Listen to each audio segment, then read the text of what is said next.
Hey guys, how are you? I did not warn you today about me coming up here, and I apologize. I have a crazy weekend, and I just wanted to make sure that I got out some information to you guys, so that way you can have this information.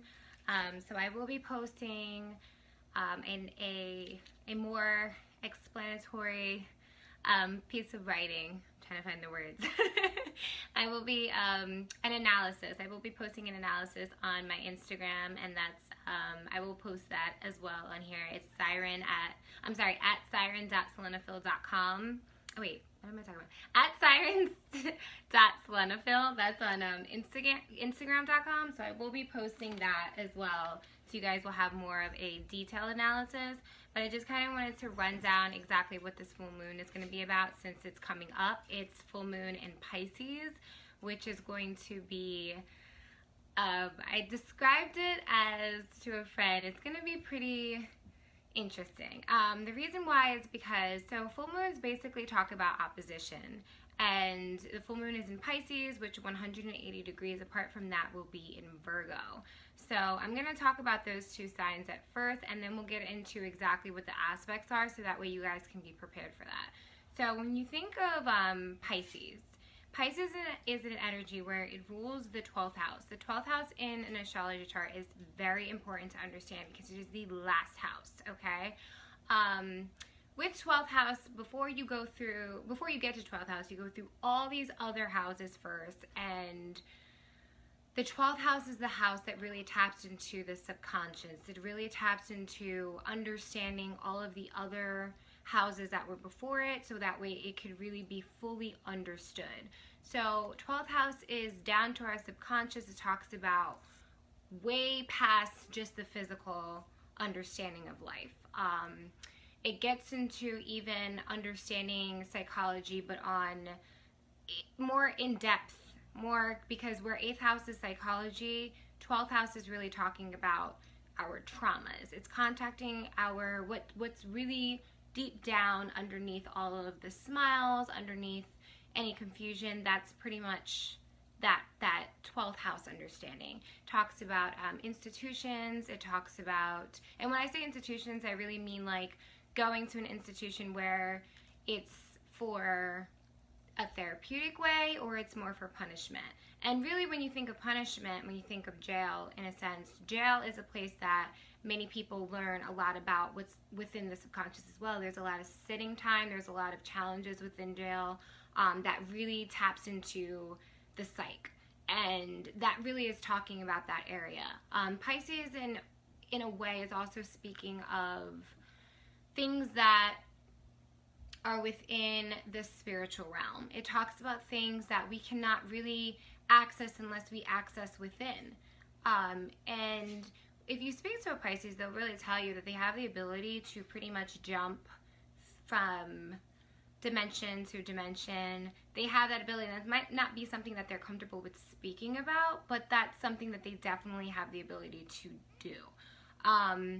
And they're just dreamers. They're people that know how to really dream. A lot of us struggle with that. A lot of us can even be more earthy, where we're more quote unquote practical.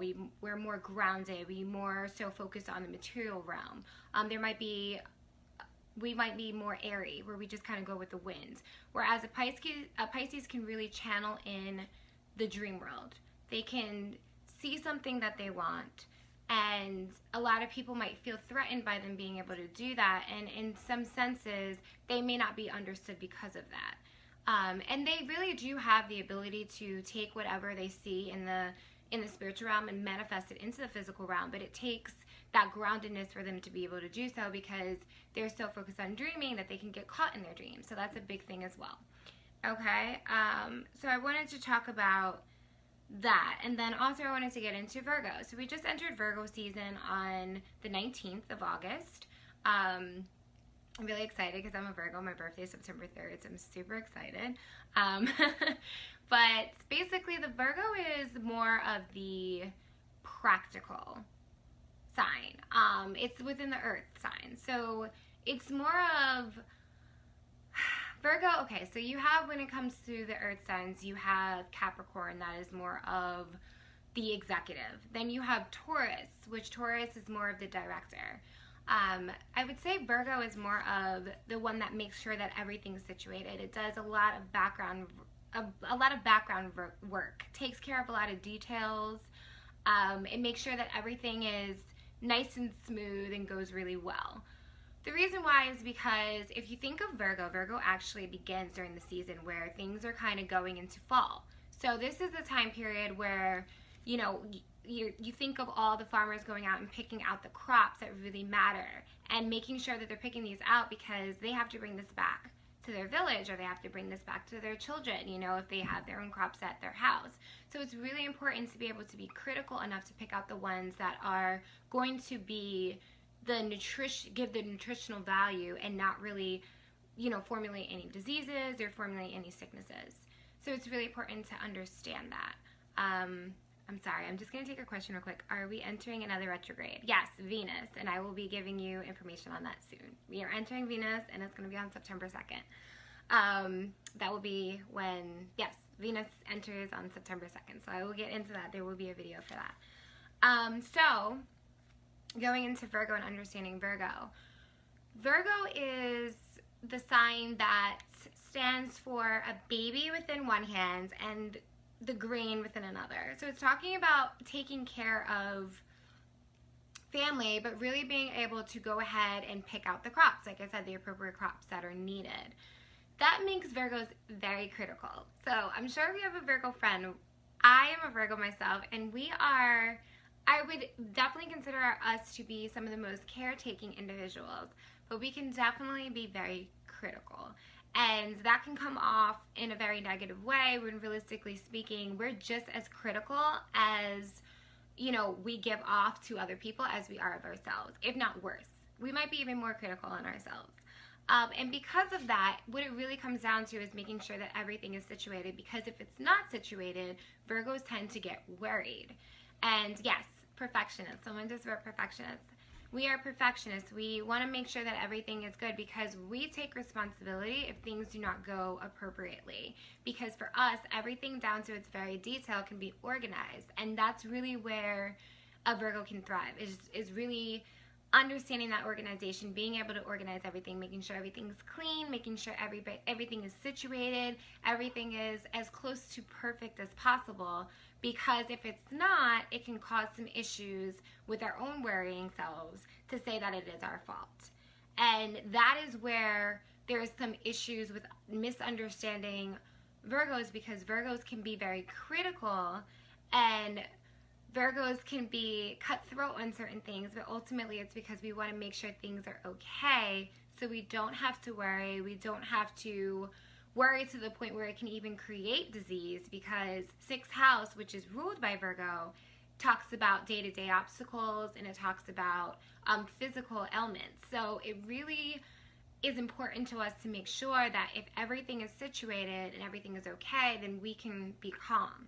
But if it's not, it definitely taps into some worries, and it can cause a lot of issues that even stem into like hypochondriacs. You know, we definitely are the hypochondriacs of the zodiac. So talking about these two energies and with them being opposite of each other, you're thinking of a Pisces that's the dreamer. The Pisces really wants to like take themselves out of the realm half of the time. So they're not so stuck into this life where it's like, oh my God, everything is crashing down on me and now I have to respond to it. More so it's like everything's crashing down, but I can jump into another dimension and change things over there or dream over there.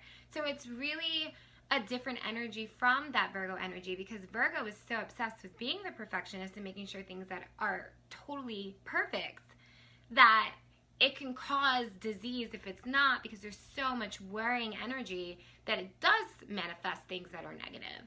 So let's talk about how this really works in the day-to-day. So when you're thinking about that coming up with the moon, what that really taps into is the ideas of understanding mental health versus physical health.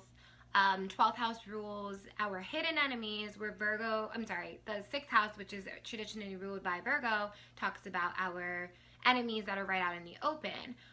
It talks about our day-to-day obstacles versus what our subconscious is really focusing on, right? So it talks about the subconscious as in 12th house with Pisces versus what you have to face every day. So when you think about going into work and you're facing things going on, you know, it's so easy for them to say, leave whatever you're feeling outside. Well, that's pretty much this energy. It's saying that you have an energy that's inside that you really, really want to let out or need to release.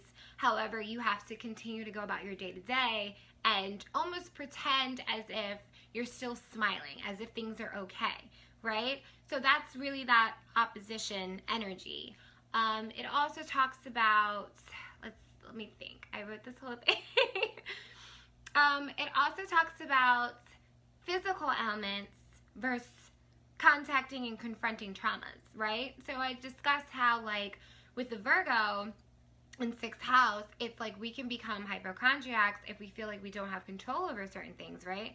And that was the main point of us making sure that, like, everything is good, because that's where the confusion is. Everyone thinks Virgos are control freaks, when really it's like, I'm trying to control things from going against what I know that they have the greatest potential to be. So by doing so, I'm trying to, like, organize everything to its very teeth to make sure that things go how they're supposed to go. But really, Pisces is saying, you don't know how things are supposed to go. The idea is to dream about something and then be able to dream and see what happens. Because ultimately, Pisces is saying we're going past the material realm. Don't get stuck in the material realm and the worries of the material realm when there's so many more things that you can be concerned with. So many more dreams that you can dream of, right? So it's that physical element going to the opposition of traumas, healing traumas. Because let's think, 12th house is about trauma. 12th house is about that deep subconscious feeling. So if you're so focused on just your physical elements, I posted something today on my Instagram that said you can eat the kale, you can go do yoga, you can do the cleanses, you can do all these things that have to do with physical health, but if you're not reaching what the core issue is on a subconscious level, you're not really healing yourself. And ultimately, it's the same thing vice versa. You can go ahead and contact what those issues are on a emotional and a subconscious level. But if you're also taking in things like soda, or, you know, you're drinking alcohol all the time, or whatever the case may be, you're really tapping into things that are creating poison into your life. And it's not going to allow you to really elevate on a subconscious level, because now you're bringing that poisonous energy into your temple, which is housing your spirit. And ultimately, at the end of the day, I've said this in many videos, your spirit is that Neptune energy. It's so funny. Every time I do a video for this, I always have a cup of water to explain this. This is perfect. The water is Neptune energy. It's Pisces energy. Neptune rules, it governs Pisces. So the water is our conscience. And Saturn, which is an earth energy, is what is built this glass to hold this water. It's the same concept when you think about Virgos. Virgo has that earthy energy. So Virgo is actually the one that goes ahead and designs all of this before Saturn builds it. And that's really ultimately understanding that water earth energy, so that way you can understand how it's so important that one needs the other, right? So if you have a cup that you build, but you don't put anything into it, it's just a cup. It stands for what it is. Now, yes, one can argue that there's energy within a cup, and that's so true within its walls and within its creation. But even within its creation, it took that Neptunian energy to be able to construct such a thing, because it's the understanding of consciousness to create something. So it's the same concept with if you have water, right? Water is a beautiful thing, and it just goes around. It's energy. A lot of people misunderstood this in the movie Lucy. Lucy was trying to say that at 100% of using your full brain, it's just energy. That's all it is. It doesn't have form. It's just energy that's loose energy out in the air connecting to all things, right? So that's that same concept. And what's interesting about that too, to throw you guys another bone towards this information before I get into more on the moon, think of Saturn, think of Saturn breaking things down in Capricorn form, think of Saturn breaking down things in Aquarius form, right? Understanding that it takes a web of things, which the web is Aquarius, to understand, right? The energy that's in here, that energy that's here is connecting that Pisces energy is connecting on an Aquarius level at 100% if your brain is being used at 100%, because now it's in everything, right? That's why you see a lot of these memes going around, which I've seen so many Aquarius suns and Aquarius moon and risings posting the same meme talking about be connected to everything but not attached to anything, right? Because that's that consciousness. It's not attached to anything, it's just connected and it's just roaming everywhere. That's what it is. It's a part of everything. That's that Aquarius energy. However, at the same time, with Saturn ruling Aquarius, Saturn also rules Capricorn, where it also takes that energy, that same crazy energy that's connected to everything, and can formulate something like a glass that holds that amount of Neptune in there. And with that, that's when you can speak of the body, right? The body is able to hold so much consciousness, and it's that Saturnian energy that's able to build such a thing for it to be able to exist. So that's just giving an idea of what that necessarily means. So I want to get into basically what's going on as far as the moon is concerned. There is a Grand Trine. What that really means with a Grand Trine is that there are planets that are within the same trine. So it'll be either all of the earth elements, all of the the water elements, all of the air elements, and all of, why am I having moments, the fire elements. There you go. With this particular one, it is in all of the earth elements, which is pretty cool. I understand that energy. What I could definitely say is someone who is a Virgo, it's still a hardcore energy because I have a lot of Pisces within me, a lot of Scorpio. So it's really being able to balance out those two energies. And what those are in right now, we have, so the moon will be on Sunday, I should have said that before, Sunday on the 26th, and it will be at 7:56 a.m. Eastern Daylight Savings Time. It'll be at 3 degrees and 12 minutes of Pisces and 3 degrees and 12 minutes of Virgo. So wherever in your chart that you have 3 degrees, you look in that area, and that will exactly be where it'll be affecting your life. Now, full moons stand for closures, okay? It's a closure in order for something else to become in life. We just had 3 eclipses over the summer, and the last eclipse was a partial solar eclipse that was in Virgo. So what's going to happen now is whatever intentions that you set during that time, you're going to start to see some differences because it's about 2 weeks later. So now you're going to start seeing some differences. You're going to start seeing where things are starting to take its course. It's not saying that the things that you set intentions are going to exactly happen the way that you think, but it's going to happen the way that you need it to, because that's what life is about. It's not about having it in a way that we totally want it. You don't just request something and it just happens immediately. It's if it's necessary for you, it will happen in that way. But in order for you to request these things, there's a part of you that desires these things that it's actually your soul is saying you need to partake in this experience. Okay? And I've talked about that previously in a lot of the videos that have to do with Pluto. It's that means of desire. All right, and that Pluto energy is tapping into that Scorpio energy, so that's falling into the water. Okay, so right now it's kind of being the icing on the cake with this, because it's saying whatever that I've desired in the new moon that just passed, I'm starting to see things that are coming to, they're starting to become. They're starting to come into my view where I can really see it. And the reason why I say that is because it has its trine neighbor of Pisces, its family member, that it's really sharing that energy.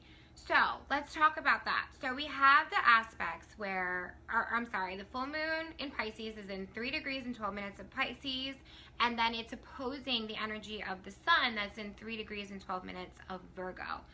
And then we have the aspects that's creating that Grand Trine. So the way that looks, before I get into that, I should have showed you guys before. It's really, really complicated to see 100%, and you guys can pull this up on your own to really see it. But if you see that green triangle that's going right here, it talks about that Grand Trine energy. Okay, so that's basically what it is, that green triangle that's right there.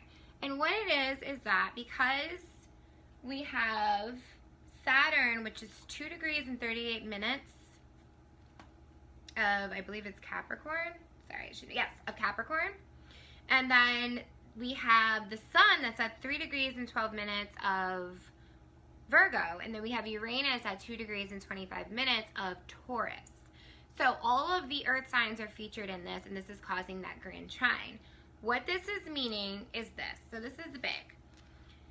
Saturn and Uranus were never really buddy-buddy. Even if you look at like Greek mythology, they just were not friends. The reason why, which I've explained in other videos, but I'm going to explain for you guys again, is because Saturn will create this cup for this consciousness to live in, this Neptunian energy to live in, but Uranus likes to come along and say, that's great that you made this cup, but now that you've made this cup, I would like you to break it and make something new.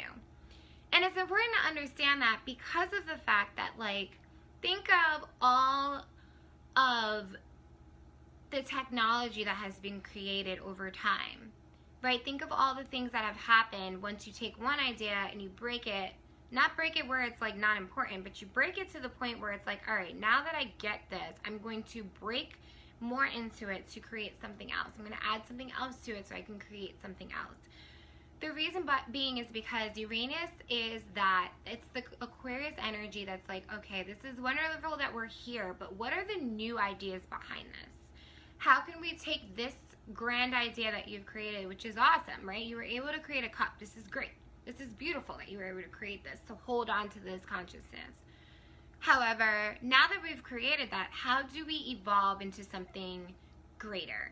How do we evolve as a community of energies, right? Because that Aquarius energy is communal. So it's that community of energies. How do we rise as a group with taking the original concepts, respect to the original concepts, and now creating something greater? That's really what that Uranus energy is trying to say. That's really what Aquarius is really about. It's about taking new ideas and making something grander from it, and to keep doing it. You know, Saturn or Capricorns get so comfortable with building something, and once they build it, they don't want to really do anything else with it. They're like, all right, I built this, now I can go to the next thing and focus on the next thing. But ultimately, at the end of the day, if you're only focused on what you built in one way, you get stuck on what that does, and then you just get so harped on it, and it's like you don't really give yourself a chance to build anything else and to grow. And that's really where Capricorns can have that disconnect, because they're so good at building, but they have to have that understanding that once you build, it's not a chance of just build this and just go to the next thing and keep building, and you're gonna rise up the ladder. No, it's ultimately the fact that you might have to break something and break rules in order for you to get to the next destination if it's going to help everyone come up as a whole. That's where Capricorn has that issue, is where Capricorn focuses more on, but what about me as a whole? I'm coming up as a whole. Me, I'm getting up there. But you have to, at the end of the day, say as a Capricorn, it's not just about you. It's not just about you as the executive. It's also about everybody coming up together. So it's that energy, that Uranus energy is saying, how do we all come up together? Because it's not just about one person or about one team. It's about all of us. Okay, so it's really interesting to have Uranus and Saturn as the trine, because now they're kind of like struggling with each other. Even though they're working together, it's still that natural jealousy that Saturn has, because Saturn wants to keep everything into that one cup, right? So it can just like be in that cup and elevate within just the cup. Now it's like, okay, I built the cup. How can I rise with what I built? And Uranus is like, no, there needs to be change. So what happens is that when we think of this on how this applies to us, lots of us right now are going through a time period where we're going through these retrogrades, we're going through these changes, we're going through these beginnings and these endings, and we're trying to figure everything out, and it's all in dandy, and we kind of got the rhythm of things, because now things have been so chaotic that we're getting used to chaos, right? We're understanding it, we're really getting it, and we're learning how to work with it. And ultimately, if all of us are also in reflection mode, it's like, well, I'm reflecting on this, so I'll get back to you once I'm finished reflecting on it, right? But this is the thing. Now that you've had that discipline to say, I am focused on this at this point in time, and I'm not going to move forward until I really figure things out with what I'm really reflecting on. Now Uranus comes in and it's like, yeah, that's great and dandy, but we need some change. We need some more change. You're used to change, right? So we're going to add some more change to you, but this time when we change, we're going to add it to a different direction. This time we're going to throw on some change that's going to elevate you, right? Because that's that Uranus energy. It's wanting to elevate you. It's wanting to elevate all of you, not just one area, not just focus on the areas that the retrograde is focused on. Now it's saying that's great and dandy, but now we need to take everything that you've reflected on, plus the other parts of yourself that you really haven't given too much attention to during the summer, and we need to raise it all. And that could be very frustrating. And even though it's a trine and they're working together, it's like Saturn's kind of like, ugh. But do I really want to do that? And ultimately, at the end of the day, what ends up happening is that Uranus is like, well, you're going to have to. Because now, I'm going to poke the sun's ego. And I'm going to tell the sun, well, you know what? You can have all of the red carpet in this world right now if you are brighter because of this change. And of course, when you think of the sun wants to be in the center of everything. So now the sun's like, all right, so I'm going to shine light on this change. And that's pretty much what happens. It's almost like Saturn now has to say, I'm going to work with these energies, and I'm going to ground them. There's change, but I'm going to ground this change. Make sure that this change has an accurate blueprint before just jumping into just anything, right? Because Uranus is still air, right? Aquarius is still an air sign. And ultimately, yes, everybody that has air within their charts in their like major, their major placements. I'm a Libra moon and an Aquarius rising. When I tell you I love just going with the winds, I cannot tell you anything else, but I'm also a Virgo sun. And this applies to me in the sense of like, I like to go by the winds, but I like to set my boundaries first. And it's really important to understand to set those boundaries, because if you don't, you're going to be all over the place. There's just no structure, which is what Saturn is asking you for, structure, right? It's saying, yeah, go fly, do your thing, but understand that you still have to have those boundaries. And if you don't have those boundaries, you're going to fly off the damn haywire, and you're going to lose your damn mind. Now, let's think about this. It's interesting that we talk about boundaries because Pisces and Virgo are both not really great with that. Virgo is good at setting boundaries in the sense of being like, this is what I'm expecting, this is what I want. But if they really care about somebody, it's really hard for them to be able to, lay those boundaries down and demand them. It's hard sometimes. They still can do it more than a Pisces, but it's hard. But when you think of Pisces, now this is like that opposing energy, and Pisces is the moon. Pisces don't have boundaries. And that's where there's a lot of issues, because Pisces is the sign that wants to, it's unlimited love. It just wants to love. It wants to care. It wants to give. That's its main concept. It just wants to make sure that everybody is loved and fulfilled and everything like that. And it just wants to dream in its world. And when someone needs love, it gives it to them. And when someone, slaps its hand for giving it love, Pisces gets a little petty about that. So, I have friends that are Pisces suns and Pisces moons. And they can be very petty with certain things if you slap their hand, because at the end of the day, it's like, but I'm giving you this unlimited love, and how dare you do that? And then they start saying, I'm going to put a boundary down. But if you apologize to a Pisces and you let a Pisces know you're wrong, it's easier for a Pisces to let things go than it is someone like a Scorpio or someone like a Taurus. It's very easy. Someone with a Scorpio sun or moon, or a Taurus sun or moon, they're going to be a little bit more antsy and mad and just vengeful about what you're doing. You know what I mean? Pisces will play a little bit. Pisces will definitely play. I got a comment. Facts. Pisces' biggest strength and weakness is boundaries. You are absolutely right.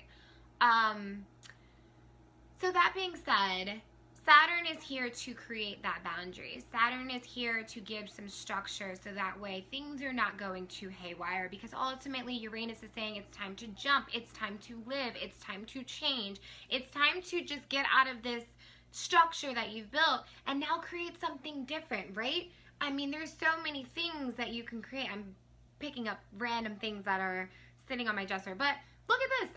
The same product could create something like this. The same product this can create something like that. There's things to be changed. Like an iPhone wasn't just created.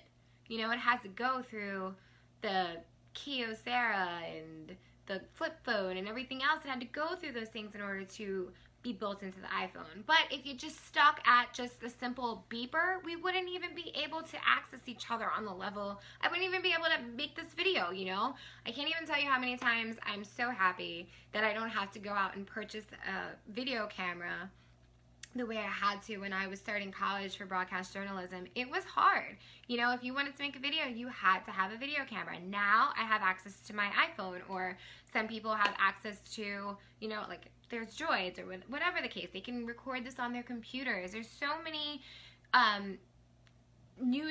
there's so much new technology that was created from the concept of change, of taking an idea and turning it into something greater. And that's basically what that Uranian energy is about. You know, it's about taking what Saturn has given, and with respects to it, it's saying that's great, but now we have to create something new so we can all elevate as a whole, as a community. All right, and the sun, like I said, the sun is just loving this spotlight. The sun is, you know, the sun is that Leo energy, right? Leos love the spotlight. So imagine if somebody just came and stroked a Leo's, you know, ego. You know, they pet the lion. The lion is loving the attention. So if Uranus is poking that at that sun and it's saying, hey, you can be in the spotlight, but the spotlight is definitely not in the old, it's in the new. And the sun is going to be like, hey, I'm down, let's do this. And Saturn automatically has to abide by this because, again, it's working together in that trine. All right, the other thing that is happening as well is that there's a semi-sextile, and that is with the North Node, right? So we all have individual North Nodes. However, and if you guys need to see what that looks like, because that could be a confusion, this is what the North Node looks like right here. Okay, so as you can see, the sun is 3 degrees and 12 minutes in, and then if you go across here, where's the moon? It's really hard doing this. 3 degrees and 12 minutes, okay? So with it being semi-sextile, all right, because if it was completely sextile, then it would be in Cancer, but it's in Leo, all right? And what happens is that this is in 4 degrees, and I believe that's 19 minutes? Yep, 4 degrees and 19 minutes. All right, within Leo. So there's a semi-sextile, all right? What this basically means is that they're slightly working together. There's a slight working together in this. Now, semi-sextile to the North Node. North Node is all about the destiny, okay? With it being about the destiny, it's basically trying to say in order to be able to get to this destiny, you have to allow yourself to have this change. This change has to happen. If you don't allow this to happen, there will be no change, right? Change requires change. So it's really important to understand that concept. And if you don't let it happen, it's going to kind of push you back into the same past, the things that you've known in the past, which really taps into your South Node. South Node is something we're already comfortable with, right? We come into this life already understanding about our South Node. We already understand in past lives what that means, right? So like giving an example, if you have your North Node in the 1st house and then you have South Node in the 7th house, what that means is that in past lives in the 7th house, you've already experienced what it means to have thorough and understanding and beautiful relationships, understanding what relationships really signifies to a soul, understanding what partnerships really signify. So whether that's within relationships that you have with a married partner or a boyfriend and girlfriend, or that could also mean in a business partnership because it's about partnerships, right? But if you have your North Node in the 1st house, it's trying to say now you have to focus on self because you've already experienced that understanding of relationships. It's not saying that you will never have relationships. It's just saying that through relationships, you will probably more so understand self because as you constantly keep going back into the North Node, into the South Node, it's going to naturally push you, right? It's going to push you pretty much like a balance beam. It's going to say, boop, or a trampoline onto what your focus of on the North Node. Every single time in our lives where we go back into the past, it eventually pushes us to realizing what our destination is. Because ultimately that's the goal. It's not to go back into your past. It's to understand, all right, I've been through this already. Am I going to go through this again? And it really pushes you into your future. So with having the North Node semi-sextile to what's going on and having it like semi-sextile to that sun energy, what that's basically saying, and it's also in Leo. So Leo is definitely about self-expression as well, and it's about that illumination that the sun is giving off. But what that's really saying is that if you take time to allow this change to happen, it's really going to be in your benefit, because now you're able to take this change and it's all going towards that natural current of leading you to where you need to go within your destiny. Okay, so it's very important to understand that. If you don't allow yourself to do that, it's going to naturally repel and go towards the south node. Now, speaking about repelling, I'm going to talk about rebelling. That same Uranus energy can definitely be used towards rebelling. So it's important to not utilize that energy for rebelling against something that's going to lead you into a positive manner, and actually try to jet forward with that energy, right? So what that's basically saying is, do not rebel against something that is changing you in a positive way, because it's not helping you. All it's doing is feeding poison of past instances and causing you not to elevate, not to ascend. You are here to ascend.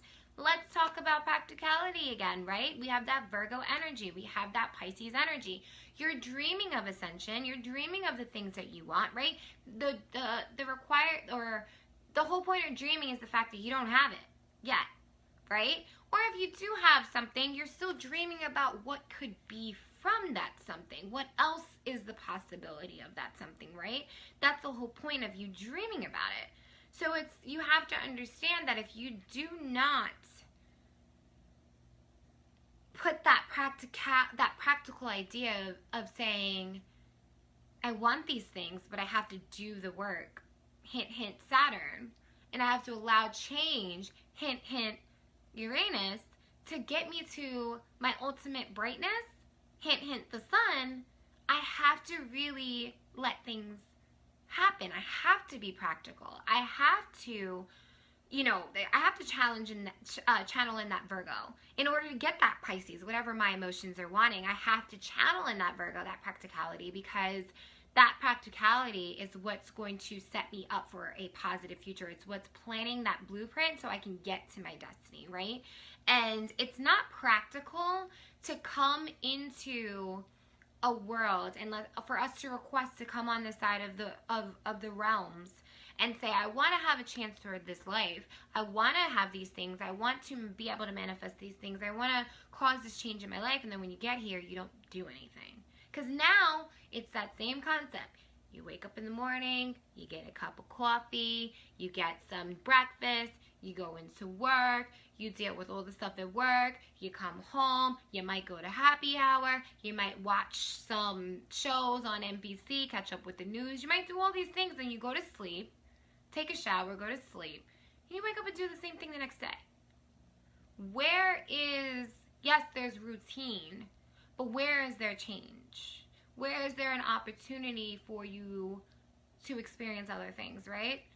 It's that Uranus energy is saying, all right, you have that routine in respects to Saturn, but now you're going to add in some yoga, right? You might not do everything all in the same day. You might not add everything all in the same day, but now you're adding little things as you go. So now on Mondays you do yoga. And then on Wednesdays, you might do some boxing. Then on Fridays, you go out with your girls or your guy friends. Whatever the case may be that you have, but it's adding different things into your life to make it where it's not so mundane. And ultimately, at the end of the day, that change is going to cause change. It's going to cause change in your entire being, your whole disposition. So it's basically saying, don't be a victim to your own not following new ideas. Don't be a victim to just the routine. And when I say victim of routine, don't be sad that you have routine and then you actually don't allow yourselves to elevate into something different, to try different things. Because ultimately, if you just allow yourself to do the same thing over and over, you can't get mad at anybody else for your life being mundane and your life not having these positive experiences, and then you go on Instagram and you're upset because, the girl that you went to high school with is now some famous actress, or whatever the case may be, because she actually did the work to get where she wanted to be, and you're sitting doing the same thing. It's not fair. And when I say that, it's because whatever your ideal life is, even if it's just going to the movies every week, or even if it's, you know, getting a pet or having a child, whatever your next step is in your life, ultimately, you need to set things up to where you're allowing that change to come in. And you can't have the change without changing the environment to welcome that change in. So that's the whole point of this, okay? Keep in mind as well, the North Node in Western astrology is the destiny. It's more of a positive thing. Now, when you think of Vedic astrology, it's really the concept of Rahu, right? The North Node and the South Node are the nodes of the moon. When it comes to Western astrology, Rahu and Ketu are the nodes of the moon when it comes to Vedic astrology. Understanding that this is important to really grasp. Rahu is very greedy. Rahu is impatient. Rahu wants things immediately. Rahu wants change, but every second of the moment. It just wants to keep change. Not change saying positive, always change, but it's a greed that it really wants to feed. And that's that energy of Rahu. So understanding that you don't want to be impatient, right? Because at the end of the day, even with this Grand Trine is earth energy. It's all about patience, and patience is virtue. Okay, so it's very important to understand that. Don't overly feed change to the point where you're not actually enjoying this air sign by jumping and having both feet land on the ground. Because again, Saturn is there to hold you, right? Even though Saturn and Uranus are not the best of friends, Saturn is providing that structure so that way when you jump with Uranus, it's capturing you, and then here goes the sun and shining the light. Bam! There's the star. They came to the show. You know what I mean? That's pretty much what that energy is. All of those three energies. But if you just go ahead and just jump and you don't have any structure, you don't really have any plans, that whole earth energy is kind of creating for you, whether you're looking at it from the Grand Trine view or whether you're looking at it from the opposition view between the sun and the moon. If you're not allowing it to have that structure and having it have that patience to really brew in a necessary time period, what ends up happening is that then you can just fall. You can, right? If you just jump into something, you don't have any landing space, you can literally break your limbs or something, or break your entire being. That would be the worst thing to think of. So it's very important to understand that impatience is not good and patience is key. Okay? Other than that, I pretty much think that we've covered everything. I just want to check my notes to make sure that everything is pretty much covered. Yes, that's pretty much it. So I just wanted to kind of give you guys that idea of understanding the moon right now. Understanding as well that anytime that the full moon is in a water sign, again, it's the release, because the full moon is when the moon is fully illuminated, right? The moon is fully shining, so it's really contacting our inner emotions before it starts to, start to go away. The different lights, the different light of it starts to go away. Okay, so it's really important to understand of that. Okay, I want you guys to really take this in, because Pisces is an energy that, it's a deep energy. It could really get to you. Even what I wrote is really funny, that I'm going to be posting on the internet for Instagram, because I went and got a bottle of wine today, and I will tell you, I haven't really drank wine in a while. And when I tell you, like, this emotion is really getting to me, it's going to get to all of us. It definitely is going to get to all of us, because ultimately at the end of the day, it's in water. And this is the deepest of the water, right? You got the Scorpio that loves the darkness, and Scorpio is pretty deep, and Cancer is deep too, but Cancer is a crab. It's hanging out. It does dip into the water a little bit, but it still comes to the surface, right? Scorpio definitely, it likes the darkness of things, so it's more so in the shadows. But Pisces is the mermaid, and I mean, Neptune is the god of the ocean, so it's just kind of like, it's comfortable with being all the way down. It understands all realms of the water, you know what I mean? And it's just really important to understand that it's going to go pretty deep. It's going to go pretty deep. And we need to be comfortable with that. We really do, because if we're not comfortable with that, that could just cause a lot of issues subconsciously, which is what this is about. It's about the subconscious. Let it happen. Let yourself tap into this energy.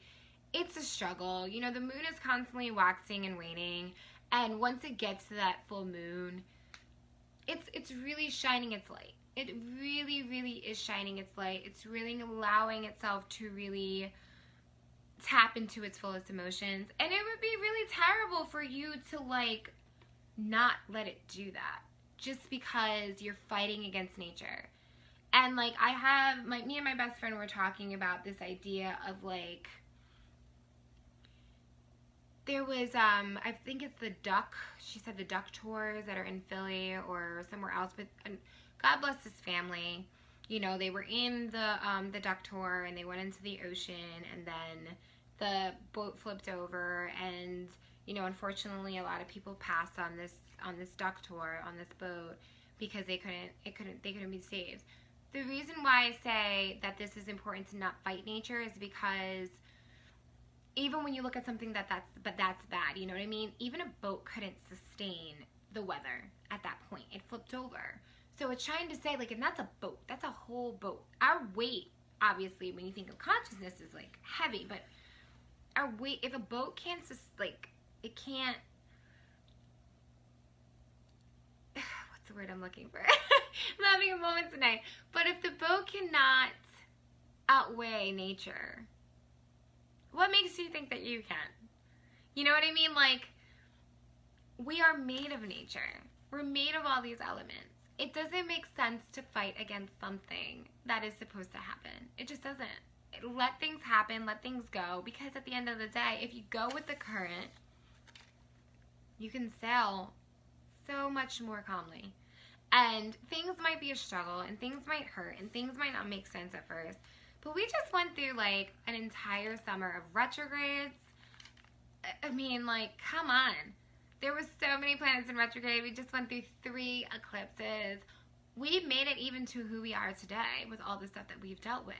Despite just even all the stuff that I'm talking about. Like, if you just talk about regular things, like not putting them to the moon or the sun or the different planetary transits, we've all been through so much. So why stop progress to where it needs to go? Why? For control, true control is to let things go and to respond to what's happening in our life. Not to try to control what's happening in our life, but to respond to it. That's where our control lies, because that's where we have our choice, okay? So just giving you guys that heads up. Pisces energy is going to tap into some things. It's definitely going to tap into the subconscious. For those that are even dealing with the same, like, I can't tell you, like, I just had that full moon eclipse in my 12th house of subconscious. It was the same concept, right? It's the endings of something within my subconscious. I'm still going to be going through it. The eclipse energy lasts up to 6 months. So it's the same thing. Some people had the new moon in their subconscious, right? Some people had it in their 8th house. The 8th house is just as crazy as 12th house. Some people have it in other areas that are going to poke and trigger other things. The point is, at the end of the day, let it happen. Don't fight it. And just be peace within. If you're struggling, the best thing you could do is to tap into the subconscious, because that's where all the energy is brewing. It's brewing in the subconscious. This is an ending towards subconscious of some area, right? Some area of our life, whether it's house 1 through 12, whichever area in our life, but it does necessarily tap into ultimately what our dreams are and how we're going to come about our dreams and how we're going to find the details so that way we can build everything in the appropriate manner. Okay? So that was just some information on Sunday's full moon. I hope that helps you guys. If you guys have any questions, feel free to ask me.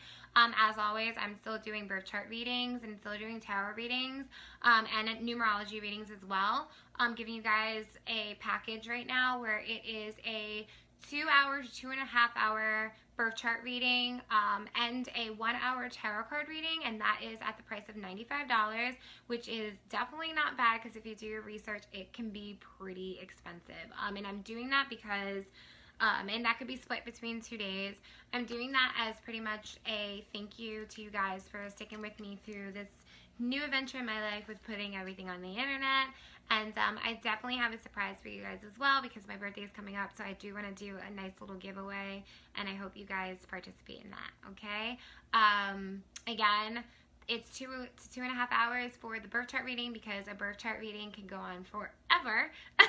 There's just too many things going on in it. But if you guys just wanted the birth chart reading, it is $75, and if you just want the tarot reading, it's $35 for an hour at this moment, okay?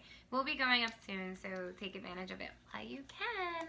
Alright guys, so I'm going to get out of here. I hope you guys can resonate with this, and that you guys will find the light in this, because ultimately at the end of the day, whether it's the sun or the moon, it's that illumination of love coming together. Illumination of our subconscious that our ego is supposed to activate brightly in a major way. But it takes us to confront our subconscious in order for it to do that. Okay, so have a beautiful night, have a beautiful weekend, and yeah, see you soon. I'll be updating you guys with Venus in retrograde coming up soon, which is pretty exciting. And look out for my Uranus in retrograde video that's still going on, Pluto in retrograde that's still going on, Saturn in retrograde that's still going on. There's so many planets that are still in retrograde. And Chiron. But we did just come to a direct, so let's be happy about that, right? We just got a direct, which is awesome, which is Mercury in direct, so thank goodness for that. And Mars is almost done as well, so it's pretty cool. Anyway, love you guys. Thanks for watching, and peace, love, and happiness. See you later. Good night.